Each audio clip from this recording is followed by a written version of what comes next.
I wanted to show you one or two very early flowering Japanese cherries which look so spectacular in late February and brighten up the garden then.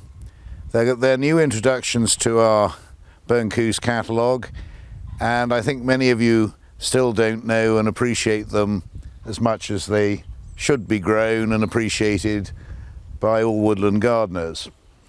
And this is Prunus Kursar, which has been flowering now for about 3 weeks, and its gorgeous pink flowers and very tight pink buds which preceded it are an absolute picture. Many of us think of cherries as street trees in cities that flower away in late April or early May and are all too fleeting. But this small tree is really outstanding. It was originally an introduction from Japan by Collingwood Ingram, who was the first person to get to Japan and really understand the growing and nature of Japanese cherries, and was the first person to bring them back to the UK in around the 1920s. There was a book published last year about Collingwood Ingram's life and his life with cherries and all that he did to introduce cherries into our gardens.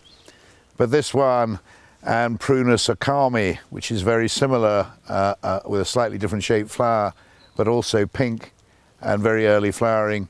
These two are something a bit different from Japan in the cherry line, and they're flowering away without leaves, whereas the more commonly and better known street trees flower as the leaves come, or in the main they do anyway. And let me just show you one other example of a very early February flowering Japanese cherry. This is Prunus conradinae, which is another Japanese cherry, as I said, and instead of being pink flowered, it's white flowered. It's almost like a hawthorn. This tree's been in the ground here nearly 15 years and is still only about 6 foot tall, but it's absolutely plastered in white flowers. And as you can see today in the sunshine, the bumblebees and a few of the first flies are starting to enjoy the nectar in the flowers. On a nice sunny day like it is today, a harbinger of spring in the form of a Japanese cherry is really something to look forward to. And the great thing about these cherries is that they're pretty resistant to frost. We've had a nasty cold week in February. We've had a few frosts in that time, a biting east wind and wind chill factor, and it hasn't affected this cherry at all. In fact, only a couple of nights ago there was a howling gale, and many plants, and magnolias in particular, might well have had their flowers blown away.